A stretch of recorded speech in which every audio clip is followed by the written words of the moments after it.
I was in grad school in Buffalo, New York, and I remember one night going to a gay bar. Buffalo actually had a pretty cool gay scene, and I saw a pink triangle as decoration in the gay bar.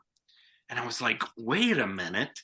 And it was about that same time, if I'm not mistaken, that Lady Gaga's Born This Way came out, like the music video for it. And the very opening scene of her music video is like this big fluorescent pink triangle. And so here I am, like learning this horrible history of like Holocaust, concentration camps, Nazi Germany, and then seeing the same symbol in a gay bar in this music video that's uplifting an LGBT positive message.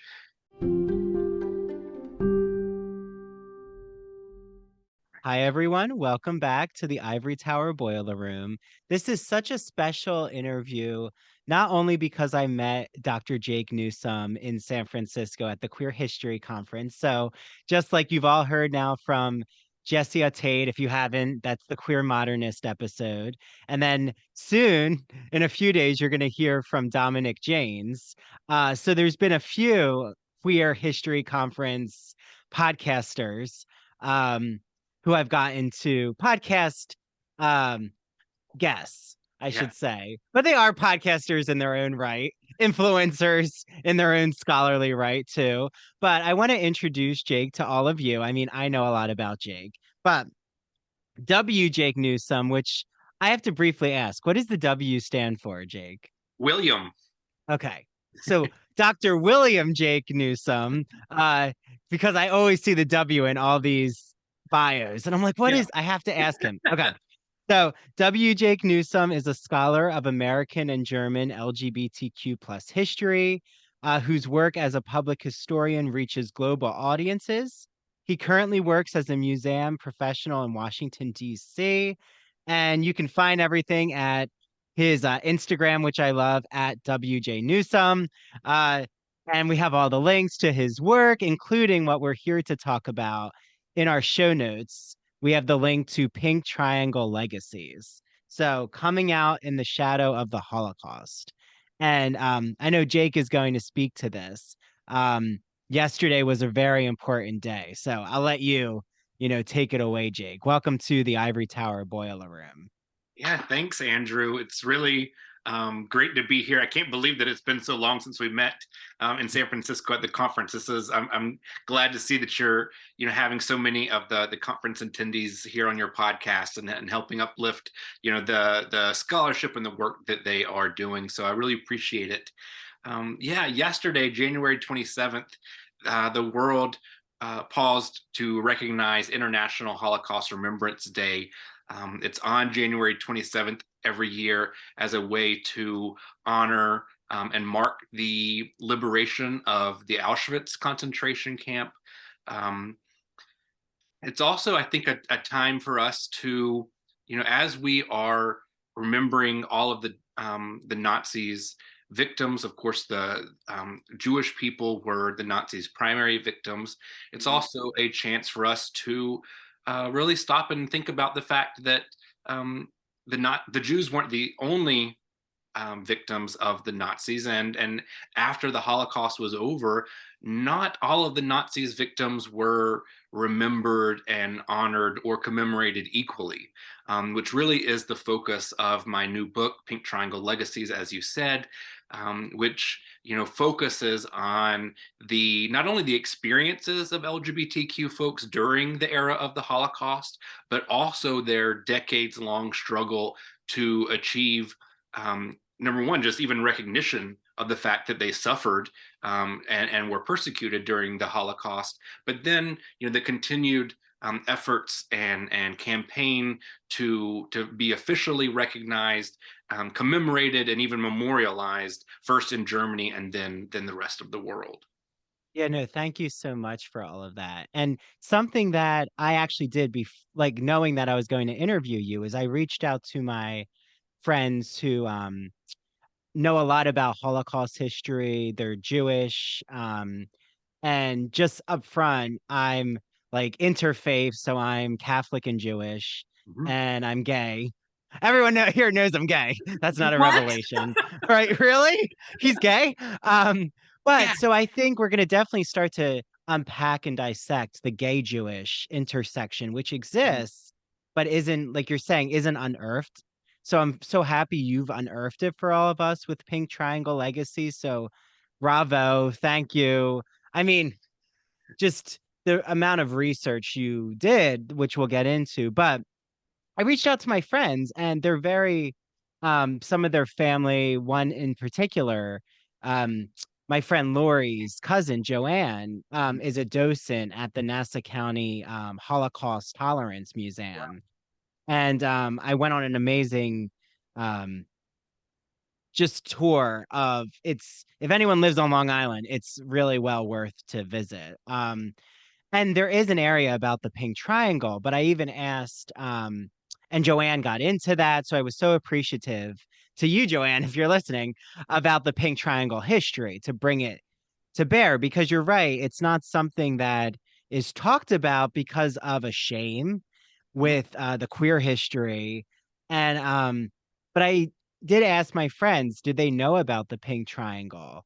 And they said, no, like, even though they know so much about Holocaust history with even their family members who, unfortunately, were lost or, subjected to the pogroms with the Right. Holocaust, that they didn't know what the Pink Triangle was until they like went into this history, say in a museum. Like actually it wasn't in the general public's knowledge. And I'm assuming that's something you encounter. Like, let's start there. Why um where did you encounter the Pink Triangle? Like, where is this an image you first saw? Yeah, Andrew, I grew up in a Christian household. Like in my small town didn't know of any Jewish people, or at least if I knew them, I didn't know that that they were Jewish. So I really in my academic research have also not only learned about this history, but have learned a lot about Jewish culture and practices and community and Jewish life, which has really been a wonderful thing to explore. I, as a college student, just was really interested in German history, World War II, and I took every course that my university had to offer on like the Holocaust and Mhm. Nazi Germany. Um, but it wasn't until my very last semester. I mean, I was like really, literally almost about to graduate when a guest lecturer came to campus and gave a lecture on Hitler's Pink Triangle prisoners. And it was the first time, this would have been like 2009. Mhm. So even after 4 years of studying this history, it was the first time that I had learned about the people that we would today recognize as members of the LGBTQ community. Mhm. And I remember being really upset. I'm kind of just upset in general that like how did I go through this long and number one, never stop to think about all of the Nazis' non-Jewish victims, but also as this in college, like I was in the process of coming out and exploring what does it mean to be gay, like how do I relate to the world today and history. And so like I was also kind of mad at myself for not stopping to think like why hadn't I asked about people like me during the Holocaust. And so I was introduced to the Pink Triangle as a symbol and as as a chapter of history in an academic context. um, as I said, I graduated very soon thereafter and went on to graduate school and decided that okay, I was going to start studying and researching the history of the men with the Pink Triangle in for my dissertation. But really, as I was as I was learning about kind of the fate of gay people in Germany, 1933 to 1945, I was in grad school in Buffalo, New York, and I remember one night going to a gay bar. Buffalo actually had a pretty cool gay scene, and I saw a Pink Triangle as decoration in the gay bar.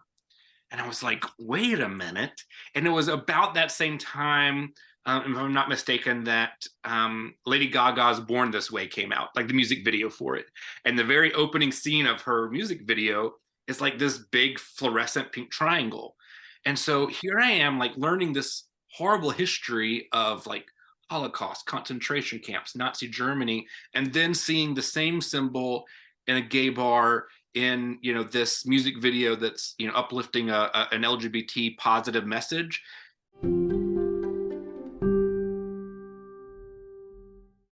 LGBT stories are universal, but each one speaks to the individual heart and soul of the writer telling it.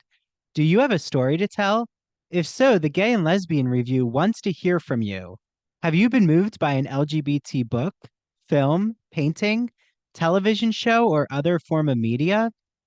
The GNLR believes in bringing awareness to queer art and artists through reviews, commentary, and thought pieces in which the author relates their personal lives to a particular piece of art, a novel, a movie, or what have you. In addition to the articles published in the print magazine, the GNLR also publishes articles on its blog as well as personal essays on its popular Here's My Story section. This allows people like you to share their own experiences with our readers. To learn more about submitting either to the print or the online edition of the GNLR, visit glreview.org. That's glreview.org and scroll down to the bottom of the page to find a link to their writer's guidelines.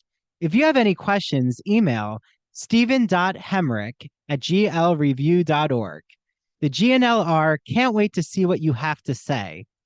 And remember that they're offering an exclusive code with the Ivory Tower Boiler Room. So when you subscribe to the magazine, you'll receive a free copy with any print or digital subscription. So that's 7 issues instead of 6. Again, just visit theglreview.org and click subscribe and enter the promo code ITBR for your free issue. Your brain needs support, and new Ollie Brainy Chews are a delightful way to take care of your cognitive health. Made with scientifically backed ingredients like Thai ginger, L-theanine, and caffeine, Brainy Chews support healthy brain function and help you find your focus, stay chill, or get energized. Be kind to your mind and get these nootropic chews at ollie.com. That's OLLY.com. These statements have not been evaluated by the Food and Drug Administration. This product is not intended to diagnose, treat, cure, or prevent any disease.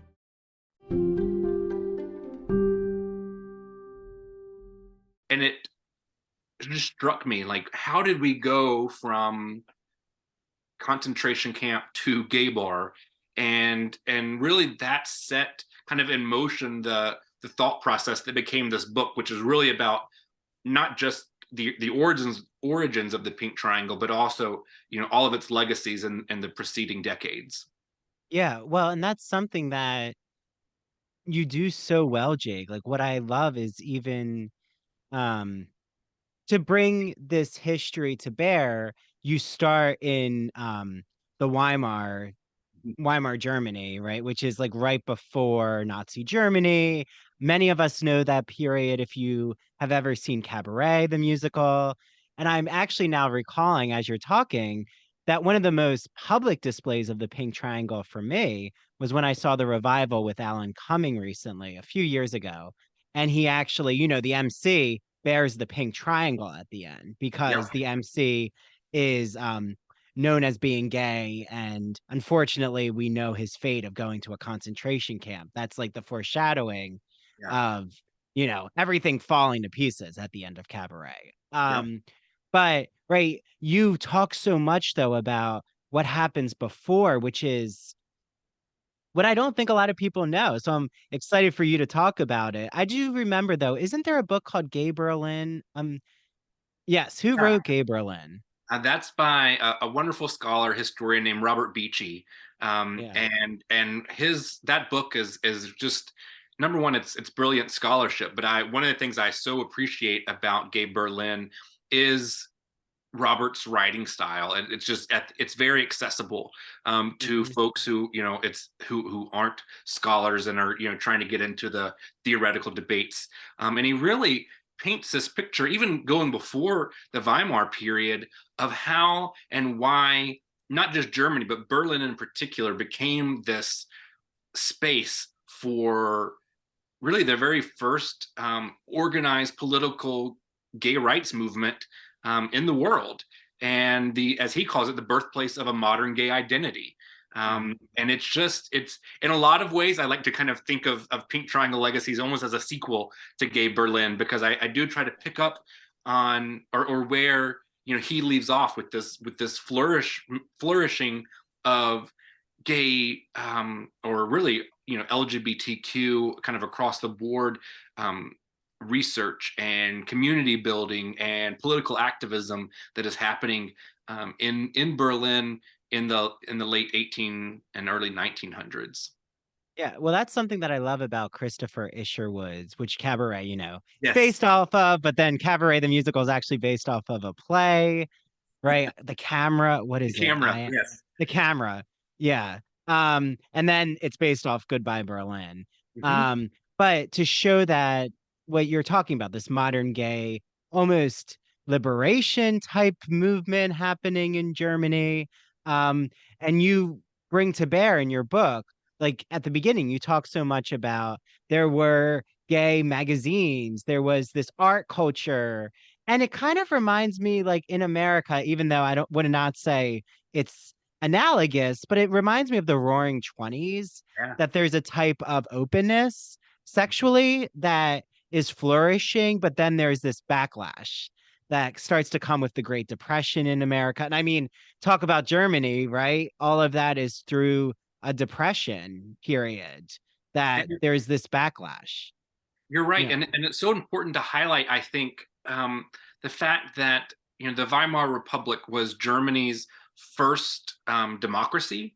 Right, this was a time where, in fact, it was because of this new democratic form of government that really the folks that became kind of the first gay activists asserted that in a democracy, you know, all individual citizens have certain liberties, and one of those is to freely develop one's sense of identity. A lot of times they use the word personality, as long as it doesn't infringe on others. And so they tied this idea to being in a democracy. What I think is most telling, as a kind of historical lesson from this period, is that over the course of almost 20 years, LGBTQ organizers are able to build this, as you said, really dynamic queer life of political organizations, but also just nightclubs and bars and cafes and art and publications. And mainstream German society was mostly against this. And so when a right-wing party like the Nazi Party starts, gaining traction, the Nazis know that even if most Germans don't agree with all of their platform issues, maybe some Germans are like thinking that the Nazis' anti-Semitism is a little bit too, on the nose or too strong. The Nazis know that homophobia and transphobia will always get votes. And so they are very strategic about being clear and upfront from the very beginning that they, as a political party, are against all of this, LGBTQ publicity that has taken on a whole new level in the Weimar Republic. And once the Nazis come to power, they're able to just completely destroy and force back underground the queer culture in Berlin within a matter of weeks, right? So to me, that historical lesson of, even in a democracy, progress is always fragile, right? And that rights, just because you win them, doesn't mean they can't be taken away again. Yes, exactly. Well, and we actually have a lot of cultural representations now, right? I mean, you probably know way more than I do of like TV, film, things. I think especially now, there's started to be, maybe you're part of this movement, which is wonderful to look at the 1920s into the early 30s of um how much vibrant LGBTQ culture was existing. I mean, Victor Victoria, that's the Paris example, right? In the late 20s, early 30s. I'm trying to Yeah. remember. But that is also part of that artistic movement. And Sigmund Freud even is Mhm. part of a really interesting, group of those who are looking into sexuality. I mean, he brings sexuality into psychology, although we could say there are maybe homophobic readings he does, but at the same time, he acknowledges it. So, right, it's this, he's kind of caught in this middle, like he's trying to explore it, but he also pathologizes, which, is its own issue to dissect. But to be so open about it, though, is interesting. I mean, you talk a lot about Magnus Hirschfeld, who is a sexologist, right? Mhm. Studies sexuality. I mean, can you talk about Magnus Hirschfeld? Because he is kind of part of that Sigmund Freud Absolutely, and actually, I'm glad you moment. brought it up, because one book that I'm finishing right now is a new book by Laurie Oh, yeah. Moorhofer called "Racism in the Making of Gay Rights," and it's in a way kind of a new biography of Hirschfeld.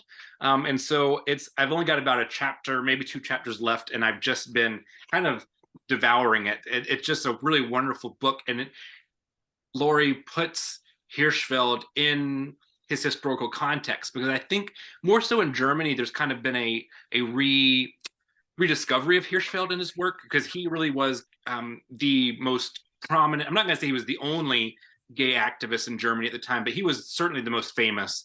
He like went on a global tour all across Asia and Africa and Europe and North America. And he's in modern gay or modern LGBTQ activists have kind of reclaimed him as a gay hero, and in a lot of ways he was. He laid out the rationale for why LGBTQ folks should be accepted in society, and not persecuted. But Laurie's book kind of says, all right, there's definitely a lot to celebrate about Hirschfeld, but we need to put him in context, right? He was an imperialist. He believed in empire, and he believed in the separation of races, or at least the existence of races, and that there were fundamental differences between white people and people of color. So like Laurie does kind of put him, as I said, in context, but without saying like we can't celebrate Hirschfeld at all. It's just a matter of like we have to have a better, more full understanding of him as a very complex person. Yeah. Well, this leads me into, I think, a difficult question right now in 2023, which is um, to acknowledge a forebearer of sexology, someone who's so open about sexuality, even Alfred Kinsey, Mm-hmm. right? I mean, Alfred Kinsey, though, was not as open about, I mean, Alfred Kinsey didn't identify as gay. So I Sure. don't want anyone to think I'm saying that.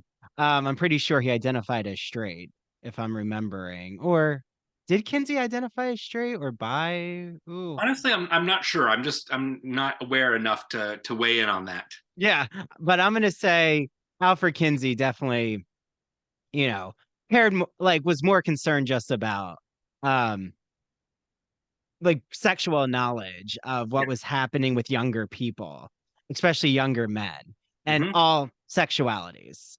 But I would say I think he was more interested, I shouldn't say concerned, more interested in um straight sexual encounters. But Yes. okay, we'll leave that where that is. But back to Magnus Hirschfeld, that if I remember right, Magnus Hirschfeld was Jewish, Mm-hmm. right? Yes. Okay. So that's an important point, an important knowledge. And yeah, I think it's a tricky question. What I'm getting at is I'm trying to phrase it, but it's hard because I don't want to be like delving into quote unquote a cancel culture argument, or Yeah. things that I think get really heightened and an issue that I don't think is really there, which is that people are being thrown away. Like I don't really buy into cancel culture arguments. Mhm. Um, because I feel like it starts to feed right-wing media, and I'm trying to not delve Yeah. into that. But at the same time, to recognize that he was doing so much good for his own expressing his own gay identity Mhm. and exploration, um, that what concerns me is it's important that we have critiques of maybe how he's part of, say, imperialism, as all are in his culture, who are intellectuals. So that to me is an intellectual elite critique. It isn't necessarily a Magnus Hirschfeld critique. Sure. And I'm concerned, and I'm not saying you're not doing this, but I'm concerned that if we don't talk about him, then aren't we just recloseting him? And then aren't we just a part of a system of hiding the openness around gay issues from the Weimar Republic and Nazi Germany, and almost, you know, shutting the door on all of this? Mm-hmm. And that kind of feeds into a type of homophobia, and it can even feed into anti-Semitism, which unfortunately so many right now don't know what the Holocaust is, Right. which is scary to me. Like, Yep. I want to acknowledge that. Like, that's frightening. Yep. So yeah, that's my whole, like, laying out my cards, is I'm just concerned, like, there's a critique, but then how far will the critique go where we're just throwing him back in and, like, not knowing who he was? Hi, everyone. This is Andrew. So I interrupt this podcast interview because when I'm not podcasting, I'm usually writing my queer scholarship, or I'm teaching in a classroom, or I'm just doing other queer male scholarship activities. So I want to talk about a company that I truly love and that I've used in my own classroom. It's Broadview Press, which is an independent academic publisher in the humanities that produces high quality, pedagogically useful books for use in university and college classrooms.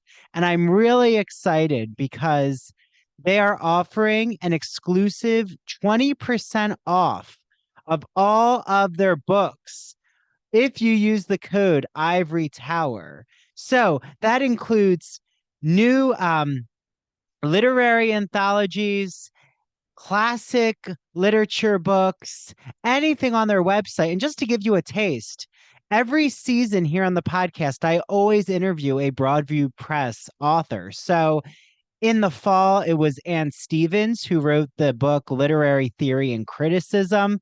And we actually play a Wizard of Oz game with her at the end of the episode, where I ask her to go through all of the different literary theories, from psychoanalytic Freudian theory to Marxist theory to feminist to queer theory, and ask her how she would approach the Wizard of Oz with that specific literary lens. And she does it. So thanks to Anne, but her book, Literary Theory and Criticism, is so intriguing for either your students who you're teaching literary theory to, or if you're just a lover of literature and you want to learn more about literary theories and how to apply them to your own reading, your even love of film and television. It's such a great text.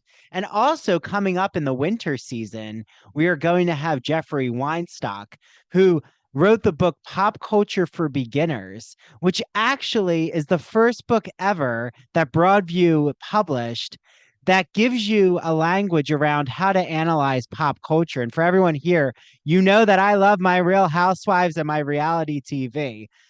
So again, Broadview Press, they're giving you 20% off site-wide with the code Ivory Tower. So please head over to Broadview Press. You're not going to be disappointed. They offer everything for either the professor in your life, the student in your life, or that literary enthusiast. Okay, enjoy your reading, everyone. Yeah, no, I think it's a fair critique and a fair observation, and that's one of the things that I really love about Laurie's book, is that they are able to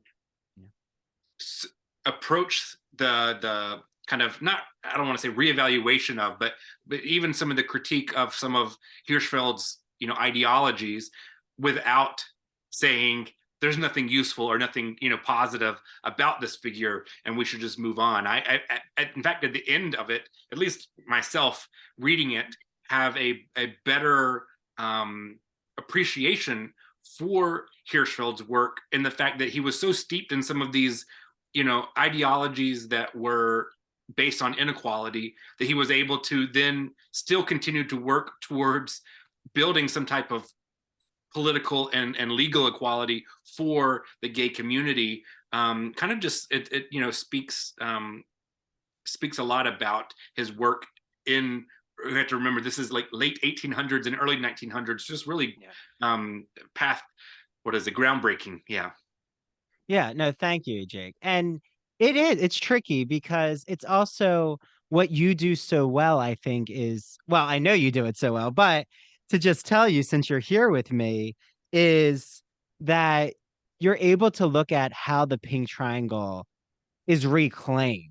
Mm-hmm. And I think that that's an interesting, it's such an important history because in a way, it's also how the word queer has been reclaimed, but there's also those in the LGBTQ community. I've had them on. Michaela Griffo is one, who is a lesbian artist, but has a lot to say about how queerness gets identified to her as an identity. And she has a lot of problems with that.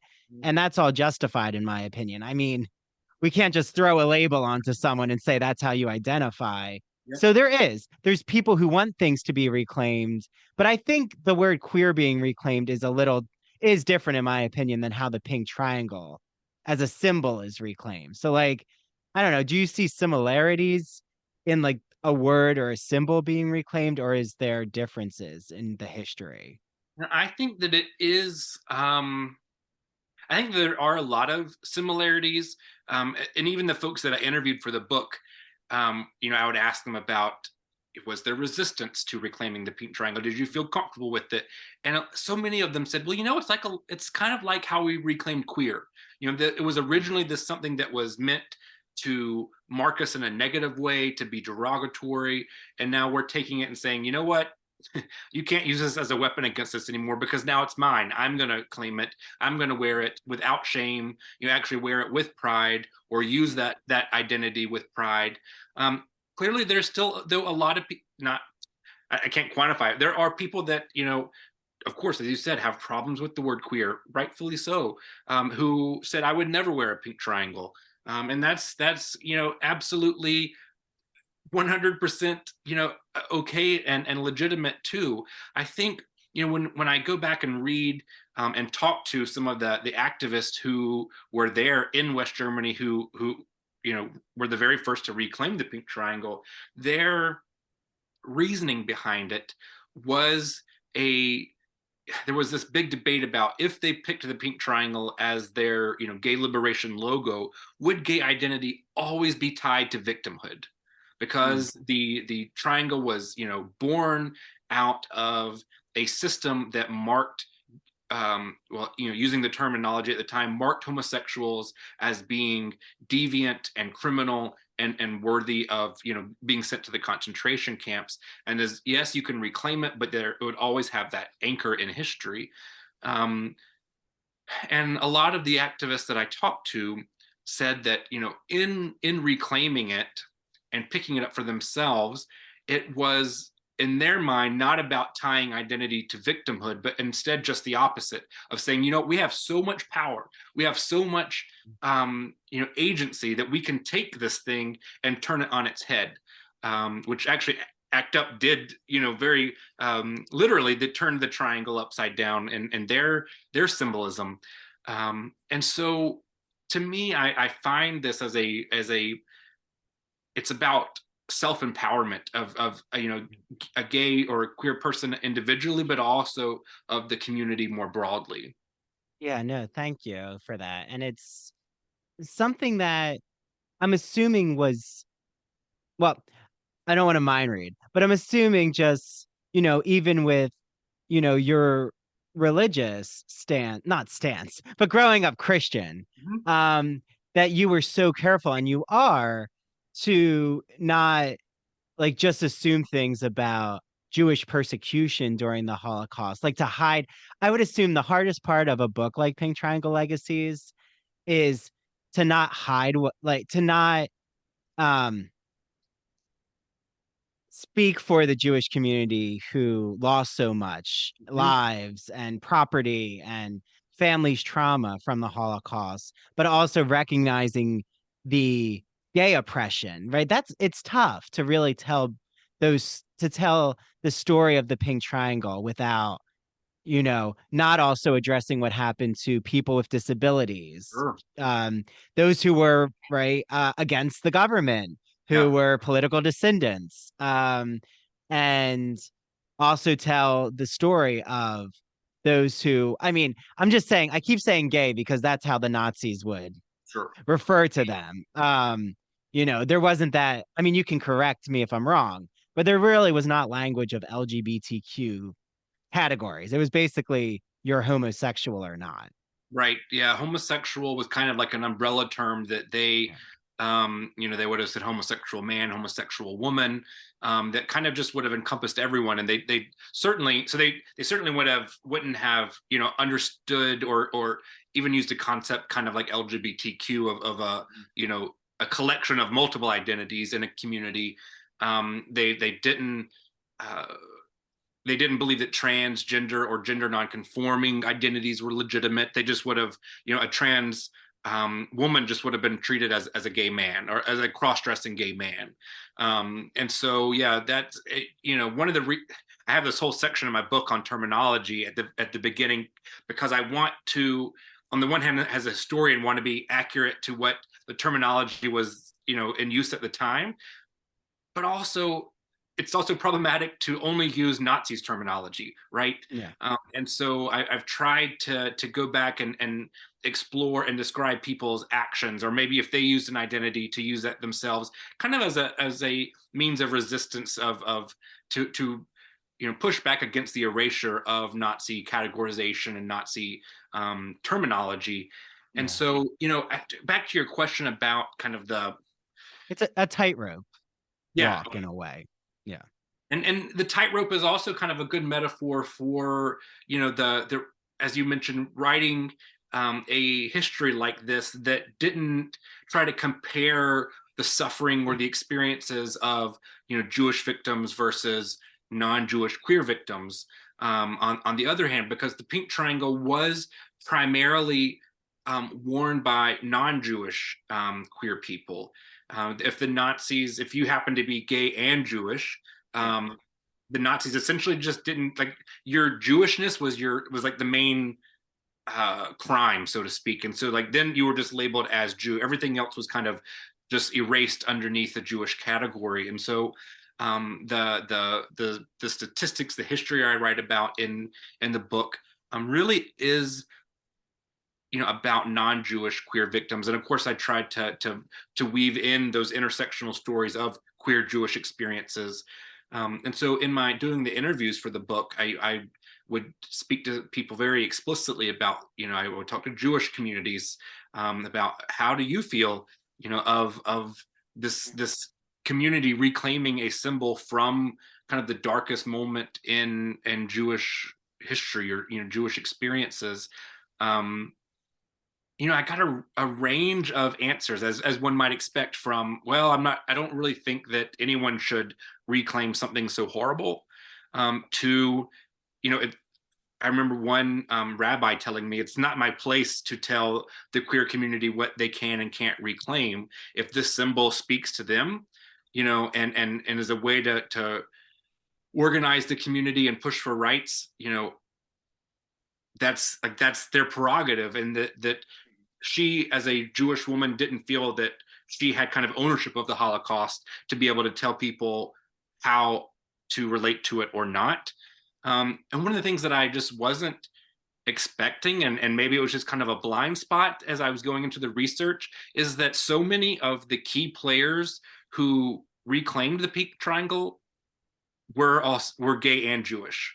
And like, they felt that, like, their identity as, gay and Jewish, that the Pink Triangle just really resonated more loudly with them.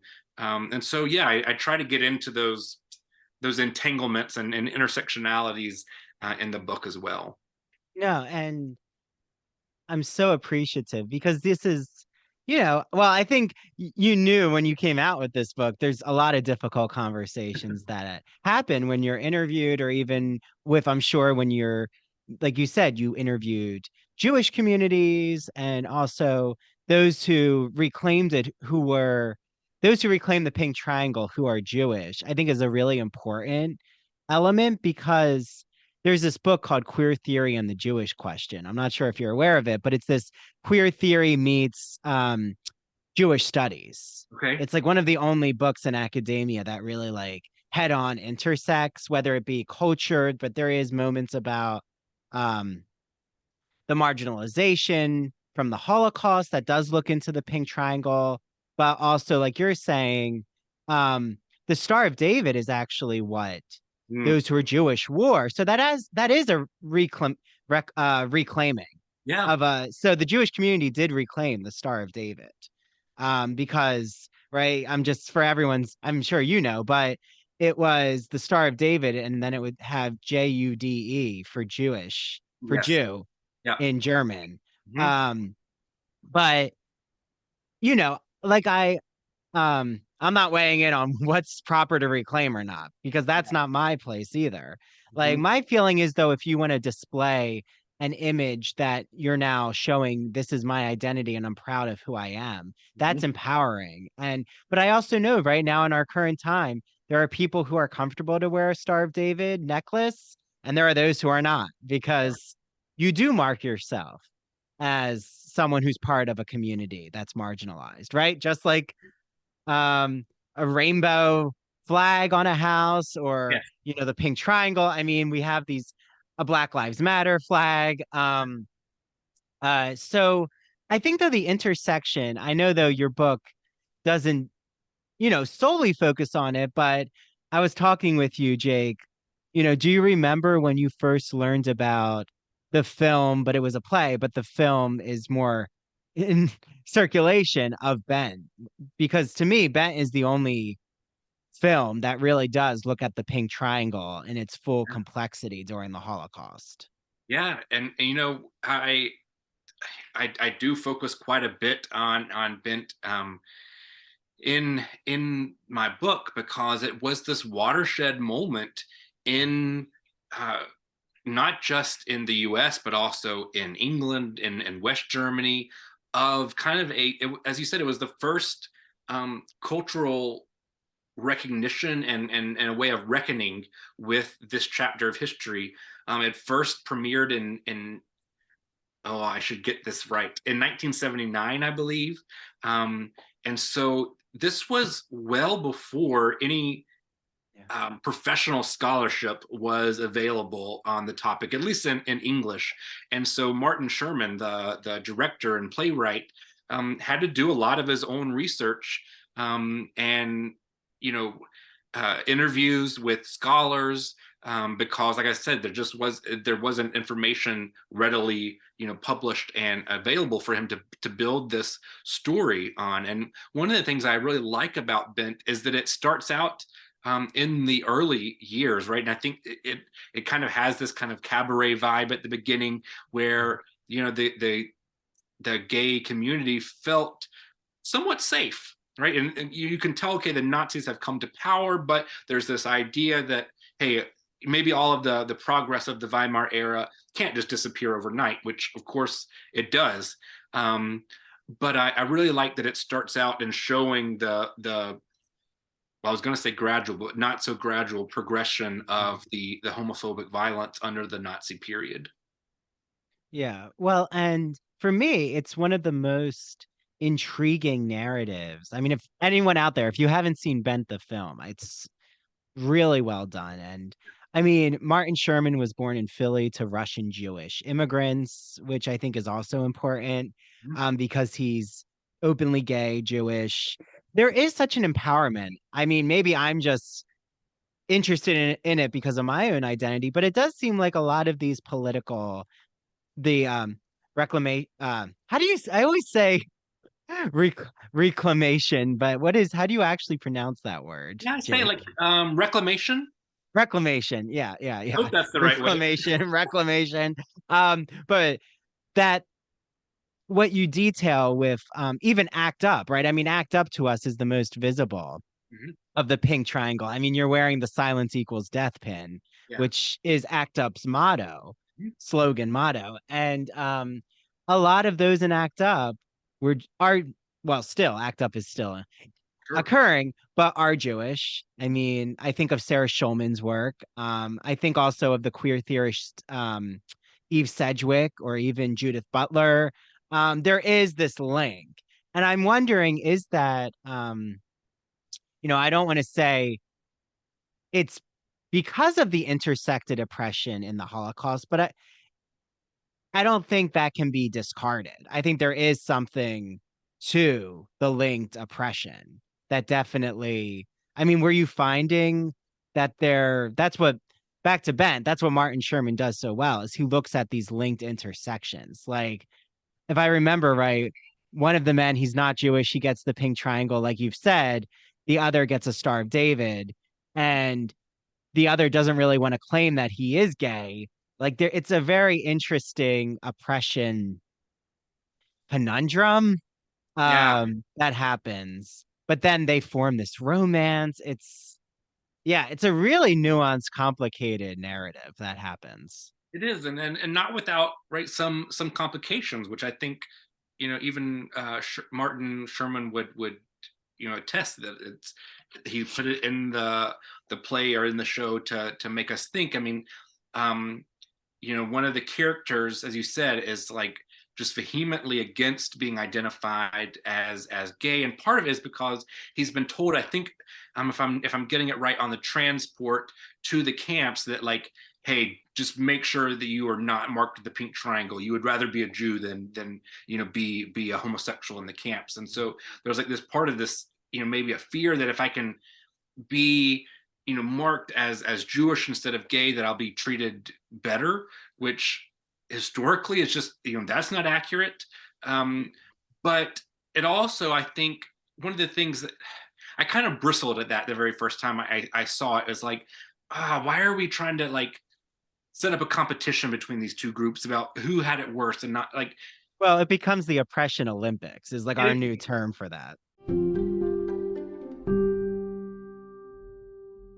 Hi, it's Mary from True Crime and Academia. You've heard me talk about my amazing friend Mandy before.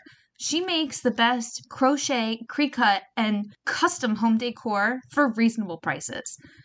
If you're looking for a one-of-a-kind gift or some new decor to add some new life into your home, look no further. Mandy has got you. I have quite a few items from her, ranging from a crocheted headband to Halloween decor items to my amazing and adorable Coraline ornament. If you guys haven't noticed, I'm like obsessed with Coraline, and I just love how Mandy makes it. She's also made me a Coraline doll that sits next to all of my true crime books. To order, just slide in her DMs on Facebook and Instagram at Mandy Made It. That's MANDEE Made It on Facebook and Instagram. Once again, go to Mandy Made It on Facebook and Instagram, send her a DM, and order today.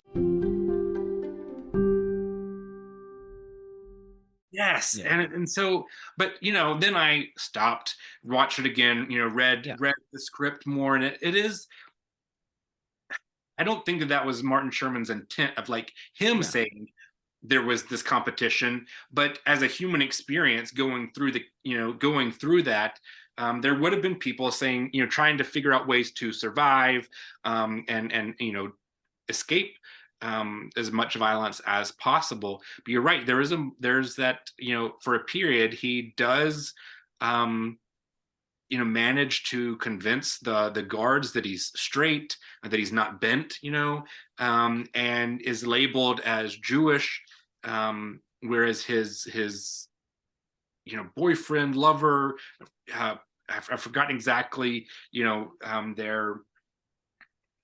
their relationship, I guess, is identified as gay and doesn't survive for very long. And so I think there's a lot of guilt with the other character of like, how did I, was I so selfish that I tried to escape all of this? And so it's as you said, a really nuanced and complex story that I think when I remind myself that this came out in 1979, Yeah. it's just really really mind blowing, and this was the first introduction that most people, whether they were gay or straight, had to the history of the Nazis' persecution of the LGBTQ community.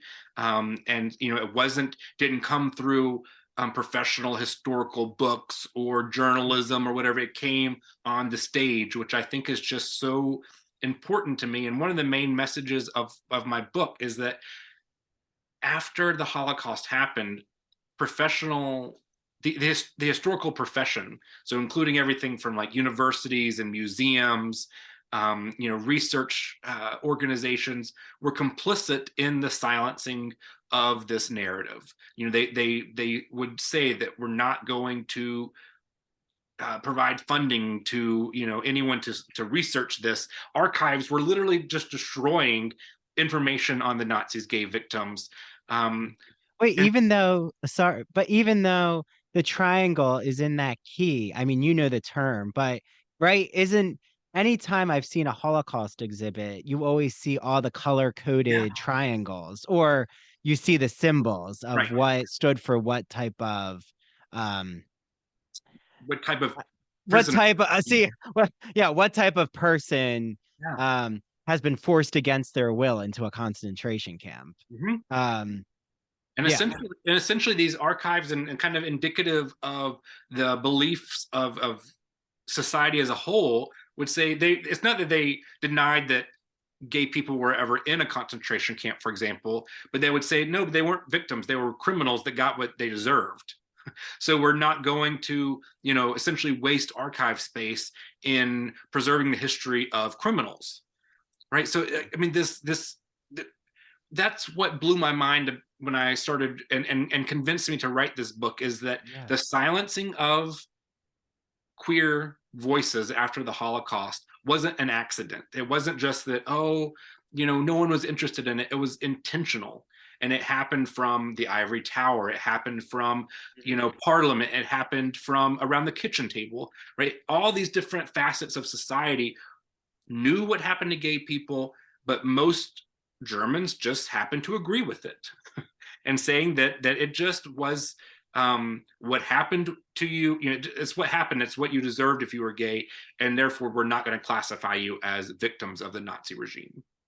Well, and what's boggles my mind is anyone who was in a concentration camp was taken and imprisoned for something they didn't commit. No one committed a crime. It was their identity, whether Right. it's religious based, whether it's sexuality, whether it's a disability that you're not in control of. I mean, basically they all went against this, let's just call it what it is, a fake ideal about the Aryan model, which doesn't exist. Right. And also a lot of it had to do with threats against manhood for this German masculinity model that was Hitler's whole I don't even know how to describe it. It's basically, right, I mean, he had this idea about masculinity and the Third Reich coming back to power, Germany going back to what it used to be like 100 years ago. I mean, and yeah. Thank you for bringing up gender and the ideas of masculinity and feminine and feminine. That's another word. I got it. Yeah.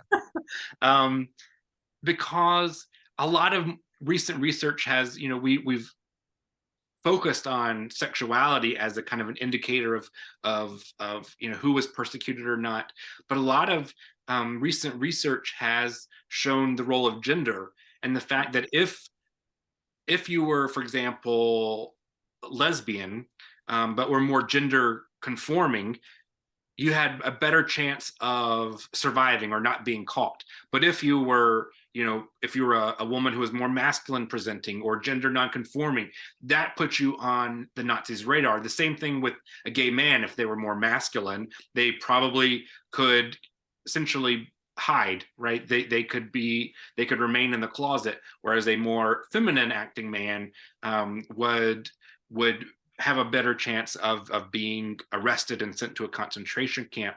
So talking about intersectionality, right, of not just, you know, gay or Jewish identity, but also the role that gender and gender performance and gender identity played in who got targeted, who was labeled, and who was persecuted is really important to keep you know, front and center. Yeah. Well, and this actually hits really close to my family because our Jewish faith wasn't talked about for generations, because even though I know, I mean, I've done an ancestry test, and now I guess I have the ancestry results, that, not saying that that's what, Sure. not at all proves or determines you're Jewish, because I don't believe that. Right. Just like I don't believe that because your mother's Jewish, you're Jewish. I think if your father's Jewish, of course you're Jewish. However you identify, if it's whatever, Yeah. you know, you're converting now. Yes, I think you can be Jewish. Or in my case, it was great grandparents, and but they converted to Catholicism. And my whole looking into this genealogy of those who fled Europe, fled Italy, fled Czech Republic now, it would be Czechoslovakia, but Hungary, that they just wanted to escape the persecution. And that is a story, though, that I do think comes into the idea of the closet. But in this faith, it's the closet of being Jewish, which you're hiding and not wanting to practice your faith because you're afraid of persecution. And yes, I know that there's complexity in that, and you're not claiming your faith outwards. And, you know, you could have a whole philosophical debate, right? Like those who are gay, who didn't claim they were gay because of knowing what would happen to them, um, is a moral dilemma. And I guess you could pass judgment on those people. But, you know, I'm not trying to pass judgment on my family for not being Jewish, like claiming that they're Jewish, because there's a lot of people who hid their faith, or if they could, or hid being gay. And we still see reverberations of that right now because of backlash. And that is something I wanted to get. I know this is heavy topic now, but is what have you found with Pink Triangle Legacies coming out and you unearthing especially these narratives of generations and those who claimed the Pink Triangle and displayed it for political reasons or for LGBTQ activist reasons? Is there a backlash you're seeing of your work, or do you feel like sometimes you have to counter counter people who question you about your research? You know, I think so. The book has been out just for a few months now, and I you know, I'm very grateful that I've not experienced any kind of explicit backlash so far. I do think that one of the things that I have experienced, you know, for now, I guess a couple years of doing kind of presentations and talking about this research even before the book came out, is in the earlier stages of I don't know, let's say 2 years ago, people were very much interested in what happened to LGBTQ people during the Holocaust. Like they wanted to, you know, between these 12 years, you know, why did the Nazis view them as enemies of the state? What were the experiences of gay men versus lesbians versus trans people? You know, did they relate to each other? How are they similar or different? In the last several months, though, especially since the book has come out, I find people now are much more interested or asking questions about the dangers and consequences of historical silencing, right? Of course, they want to know what happened, you know, during the Holocaust, but they're like, wait a minute, what happens when we tell society that we shouldn't study a certain chapter of history? And I know that all of these questions have changed, and people are interested in kind of the post-war period now, because we're in the era of don't say gay bills, right? Yeah. We are currently in a national debate about what material is so-called age appropriate for students to have access to. Politicians, Republican politicians are making it they're dying on the hill of arguing that certain topics, mainly LGBTQ, or topics about racism, are just not appropriate, and they should be banned from the classroom. They should be banned from library shelves. And so we are in this moment in the US today where we are consciously talking about how do we as society write and recognize and teach history. And so suddenly this book, which of course I hoped that it would be relevant when I was writing it. And I knew that it would be relevant for the LGBTQ community specifically. I could not have anticipated how it is relevant today in a broader conversation about the dangers of historical censorship and silencing and what kind of impacts that has on communities living today. Yeah, well, we're about to get into, I think, a very nuanced discussion. Are you able to do another 10 minutes, Jake? Is that okay? Yeah, sure. Yeah. Okay. I don't want to hold Jake's time, but because I feel like we're about to head into Christian right-wing nationalism conversations, which, not to leave everyone on the edge of their seat, but I know some who are listening here on the podcast, it's about to get political, which I'm fine with, and I know Jake is, because we have political discussions here all the time in the Ivory Tower Boiler Room. But I'm going to now sign off here with you, Jake. Figuratively, we're staying where we are. But for everyone out there, we're heading into the Ivory Tower Boiler Room Cafe. So it's on Patreon. Just type in Ivory Tower Boiler Room, and you'll see us on Patreon. $5 a month for bonus episodes, which we're about to have a discussion about this. And I think it's so important to talk through it with you, Jake, in an uncensored way, which we can do on Patreon. We've been uncensored here, but it's a little different when it's for subscribers. And you're not fearing like sound bites are just going to be thrown out there to the public. Okay, so I will see you there, Jake. Thank you to everyone who's been listening. This is just, a necessary conversation. So I'm so thankful for you to do this. So everyone who's leaving us, Pink Triangle Legacies, please get your hands on it. Such important history that Jake has unearthed. And yeah, we'll head on to Patreon. Okay, see you there, Jake. Yeah.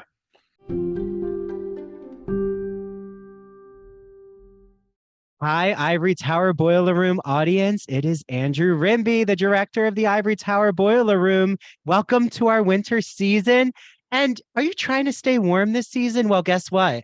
We have the Ivory Tower Boiler Room Cafe. It is our Patreon where there is so much bonus content. So I'll go over all that. But first, it's only $5, which is less than a latte, a cappuccino, a coffee, a tea, basically anything now because, we have some inflation going on. So join us on our Patreon, patreon.com/Ivory Tower Boiler Room. What do you get? You get Gregory Maguire giving us all the scoop on the Wicked movie musical. You get Jesse Green giving us his hot takes on the Broadway musical. If you don't know who Jesse is, well, you should, because he's the chief theater critic of the New York Times. You get all the JFK and Marilyn Monroe scoop from Elizabeth Winder, a Marilyn Monroe biographer. So much more. You get all our video interviews. You can see everything, including the bonus content. And Mary's going to tell you from True Crime and Academia what you get later. But if you're not following us on social media and seeing our video teasers, well, you need that to stay, nice and energized on these winter days. So follow us on Instagram and TikTok at Ivory Tower Boiler Room. While it's still here, why don't you follow us on Twitter at Ivory Boiler Room? And here's my chief contributor, Mary. Hey, True Crime friends and Ivory Tower Boiler Room friends.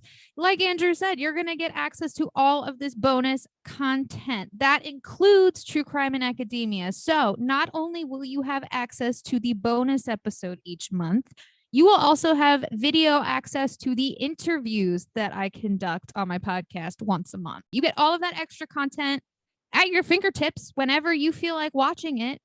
literally for a cup of coffee. So why don't you just buy us one? That'd be so nice. We would appreciate that because we love your support already, but we could use a little bit more if you don't Oh, mind. yes, we could. And also, hey, do you all know you can actually DM us questions at our social media channels? Yes. Also, why don't you ask us questions with our social media posts? We love it. We even shout out questions on our episodes. And if you want, you can always email us at ivorytowerboilerroom@gmail.com to actually order our merchandise. So Mhm. we have hats, we have t-shirts, we have posters, we have everything. If you want any merchandise with the Ivory Tower Boiler Room logo, we're going to make it happen for you. Okay, on that note, happy winter season, everyone. Happy winter.